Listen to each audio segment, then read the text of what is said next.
يريدون أن يطفئوا نور الله بأفواههم. Yang berkulit hitam, budak berkulit hitam yang masuk Islam, kemudian meninggal, kemudian masuk surga. Ya. Ada seorang namanya Yasar Al-Habashi, disebutkan oleh Ibnu Al-Athir. Yasar Al-Habashi, dia seorang budak milik seorang Yahudi. Yahudi tersebut namanya Amir. Maka dia pun masuk Islam. Ketika Rasulullah SAW mengepung Khaybar, maka dia pun mati syahid dalam perang tersebut. Ada yang mengatakan namanya Yasar, ada yang namanya Aslam. Ya.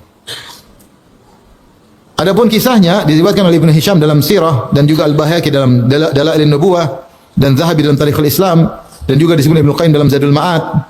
Dari Jabir bin Abdullah radhiyallahu anhuma, beliau berkata, "Kunna ma'a Rasulillah sallallahu alaihi wasallam fi ghazwati Khaybar." Kami sedang bersama Nabi dalam perang Khaybar. Itu memerangi orang Yahudi. Kharajat sariyatun fa akhadhu insanan ma'ahu ghanamun yar'aha. Maka keluarlah pasukan kecil, ya, sariyah, lalu mereka mendapati seorang yang membawa kambing, penggembala kambing. Faja'u bi ila Rasulillah, maka pasukan kecil itu bawa penggembala kambing ini berkulit hitam dari Habasyi kepada Rasulullah sallallahu alaihi wasallam. Fakallamahu Nabi sallallahu alaihi wasallam, masyaallah an yukallimahu. Rasulullah dakwahi dia, Rasulullah dakwahi. Meskipun penggembala kambing, Rasulullah dakwahi, kaya miskin Rasulullah dakwahi. Maka sampai orang itu berkata, budak tadi berkata, "Inni qad amantu bika wa bima ji'ta bihi." Ya Rasulullah, aku telah beriman kepadamu dan beriman dengan risalah yang kau bawa. Kemudian fa kaifa bil ghanami ya Rasul? Terus kambing-kambing ini gimana ya Rasulullah? Fa innaha amanah, ini adalah amanah orang, bukan punya saya. Wa hiya linnas, ini saya bawa kambing-kambingnya banyak orang, kambing-kambingnya orang Yahudi. Ada yang satu kambing, yang punya satu kambing, wasyatan, ada yang punya dua kambing. Dan ada yang punya lebih dari itu, kambing banyak orang, saya gembalakan. Kata Rasulullah SAW, "Oh, sok wujuhaha." Itu lemparkanlah kerikil-kerikil atau pasir-pasir ke wajah kambing-kambing tersebut. Tarji ila ahliha, nanti akan kembali sendiri.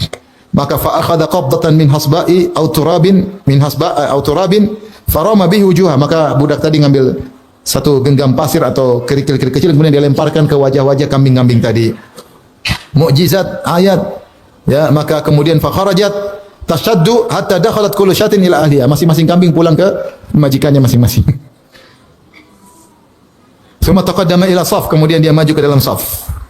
Fa asabahu sahmun faqatalahu. Maka dia terkena anak panah, kemudian dia pun mati. Walam yusalli lillahi sajdatan qat, dan dia tidak pernah sujud meskipun sekali saja. Rasulullah SAW kemudian mengatakan, masukkan dia dalam tenda mayatnya. Kemudian Rasulullah SAW melihatnya. Kemudian Rasulullah SAW berkata, laqad hasuna islamu sahibikum. Sungguh telah indah Islam sahabat kalian ini. Ya, laqad dakhaltu alaihi, dan aku telah melihat tadi jasadnya, mayatnya. Wa inna indahu la zaujataini lahu minal huril ain. Sungguhnya dia mendapatkan dua istri bidadari. Masuk Islam cuma sebentar. Amila qalilan wa ujira katsiran. Amal sedikit, pahalanya besar. Hal ini seperti siapa? Seperti para penyihir Firaun. Para penyihir Firaun yang hidupnya puluhan tahun sebagai penyihir, mencari nafkah sebagai penyihir. Kemudian akhirnya duel dengan Musa alaihissalam untuk dapat upah juga, berduel. Namun Allah mentakdirkan lain. Ketika berduel dengan Nabi Musa, ternyata Nabi Musa melemparkan tongkatnya jadi ular betulan. Kemudian makan tongkat-tongkat dan tali-tali mereka, maka mereka yakin ini utusan Allah. Mereka langsung sujud. Faulqiyas saharatu sujada. Mereka sujud. Ketika mereka sujud kepada Allah, Fir'aun ngamuk. Ya. Inna hadza lakabirukum alladhi 'allamakum sirra. Kalian ini ternyata Musa ini guru kalian. Kalian cuma sandiwara di sini. Aku akan salib kalian, aku akan potong kalian. Potong kaki kanan dengan tangan kiri, atau kaki kiri dengan tangan kanan. Maka mereka bersabar, mereka dibunuh, mereka masuk surga. Subhanallah, Islam cuma sebentar, tidak sampai satu siang. Waktu duha masih kafir, sore sudah meninggal, sudah masuk surga. Ada kisah menarik saya baca di internet tentang seorang syekh namanya Muhammad Al-Farraj. Dia bertemu dengan seorang India, banyak pekerja di Arab Saudi, orang India. Ketika orang India tersebut beragama Hindu, maka dia dakwahi. Tetapi orang India ini menolak dan dia minta maaf saya tidak bisa, saya begini. Sampai suatu hari Allah bukakan hatinya. Kadang orang masuk Islam belakangan, mungkin dia mikir, kalau di depan kita mungkin dia belum masuk Islam, tapi pulang dia mikir, dia tentangkan dengan akal sehatnya, kemudian dia Akhirnya dia dibukakan hatinya untuk masuk Islam. Maka dia pun datang ke Syekh Muhammad Al-Farraj. Di sini sebut namanya Muhammad Al-Farraj. Di masjidnya untuk ucapin salam. Tetapi Syekh lagi sibuk dengan murid-muridnya. Dia mau salamin, Syekh lagi sibuk dengan murid-muridnya. Tidak kasih perhatian sama dia. Ya, kemudian Syekh keluar dengan murid-muridnya. Mungkin mereka lagi nanya-nanya. Akhirnya orang ini hanya berdiri depan pintu masjid. Dia melihat Syekh keluar dengan murid-muridnya. Ya. Kemudian mereka naik mobil, kemudian pergi jauh. Maka dia pun menangis di depan pintu masjid. Dia ingin masuk Islam. Dia terus menangis di depan pintu masjid. Sampai akhirnya datang seorang penghuni di kampung tersebut, anak muda, orang awam, tanya, ente kenapa? Ya, kok nangis di depan masjid? Orang kafir ya, kan orang pekerja kasar mungkin. Maka orang India ini mengatakan, saya ingin masuk Islam. Maka anak muda ini segera berkata, jazakallahu khair, ayo mari ke rumah saya. Maka orang India ini masuk Islam lewat anak muda tadi. Kemudian diajar untuk berwudu, kemudian ditalkin syahadatain. Setelah selesai Islamnya, kemudian orang ini ya pergi. Waktu menjelang maghrib, dia pun balik ke kamarnya. Dia baru masuk Islam, dia pulang ke kamarnya, tiba-tiba dia mengalami sakit di perutnya, sakit yang parah. Ya. Maka akhirnya anak muda ini pergi ketemu Syekh. Kabarkan Syekh Muhammad Farraj, kata dia, Syekh, ini orang India yang sering kau dakwai, dia masuk Islam. Dia tadi nunggu engkau di pintu masjid, kau tidak gubrisin dia, akhirnya dia menangis dan akhirnya dia masuk Islam lewat saya. Akhirnya Syekh pun menyesal. Ya. Dia tidak tahu kondisi orang India tadi. Akhirnya dia pun segera menuju ke kamar, dia pergi menuju ke kamar orang India tadi. Ternyata teman-temannya bilang dia udah mati. Ternyata sakit tadi membuat dia apa? Mati. Baru masuk Islam sebentar, sakit perut, kemudian meninggal dunia. Belum ada amalan apa-apa. Amalannya baru nangis, baru masuk Islam, sakit perut, mati. Subhanallah.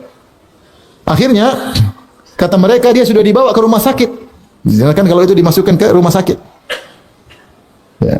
Akhirnya Syekh pun pergi ke rumah sakit, ke kulkas yang simpan mayat-mayat. Ya. Tapi pihak rumah sakit menolak. Ya. Safarah kedutaan India pengen dia dipulangkan kemana? Ke India. Akhirnya Syekh bilang, ini orang sudah masuk Islam. Ya. Jangan dikirim ke India, nanti dibakar. Ya. Ini sudah masuk Islam dan ada bukti-buktinya. Ternyata rumah sakit menolak, nggak ada ini ya. KTP-nya jelas, agamanya jelas, semuanya jelas, nggak bisa. Mereka tolak karena peraturan di sana ketat. Akhirnya Syekh Muhammad Farraj pun pergi menemui Syekh bin Baz rahimahullahu taala. Ketemu dengan Syekh bin Baz rahimahullahu taala. Kemudian dia menceritakan apa yang dialaminya, ingin mengeluarkan selamatkan orang ini tapi tidak bisa, mau dipulangkan ke negaranya. Akhirnya Syekh bin Baz tulis surat kepada penguasa, kepada pemerintah, agar orang ini diserahkan kepada kawan-kawan. Syekh bin Baz, Masya Allah, dia tulis. Akhirnya datang perintah untuk menyerahkan mayat tersebut kepada kawan-kawan karena dia sudah masuk Islam. Akhirnya tiba hari Jumat pagi, dan ini orang mau disolatkan setelah solat Jumat. Kebetulan khatibnya Syekh Muhammad Al-Farraj. Maka dia pun berkhutbah pada hari Jumat tersebut, ya, tentang orang-orang yang meninggal dan belum pernah sujud meskipun sekali dalam umur mereka, kemudian mereka masuk surga. Di khutbah pertama dia ceritakan kisah-kisah sahabat atau orang-orang yang masuk Islam belum sempat sujud kemudian meninggal dunia tapi masuk surga. Di khutbah kedua maka disebutkan tentang kisah laki-laki orang India ini. Kemudian dia katakan, sebentar lagi kalian akan menyolatkan lelaki ini. Akhirnya mereka solatkan. Subhanallah. Terkadang seorang amalnya sedikit, kemudian dengan izin Allah Subhanahu wa taala kemudian meninggal, kemudian masuk apa? Masuk surga. Makanya ini sebagai penguat bagi kita, ya. Bahwasanya untuk beramal saleh kita tidak perlu nanti kalau amalnya besar, apapun yang mudah bagi kita untuk kita beramal, maka kita lakukan. Meskipun hanya senyum, meskipun hanya sedekah 1.000, 2.000, 10.000, 100.000 yang ada yang mudah kita lakukan. Kita nggak tahu mana amal kita yang diberkahi oleh Allah. Kita nggak tahu mana amal kita yang merupakan sebab masuk surga. Kita nggak tahu mana amal kita yang mungkin sedikit ternyata sebab diampuni dosa-dosa kita yang bertumbuk-tumbuk. Maka jangan pernah meremehkan amal soleh apapun. Apapun yang Allah kasih hidayah kepada kita, kita tiba-tiba berniat untuk beramal soleh, segera lakukan. Jangan pernah tunda-tunda. Meskipun hal tersebut hal yang kecil. Karena saya katakan tadi, urusan pahala adalah urusan Allah Subhanahu wa taala.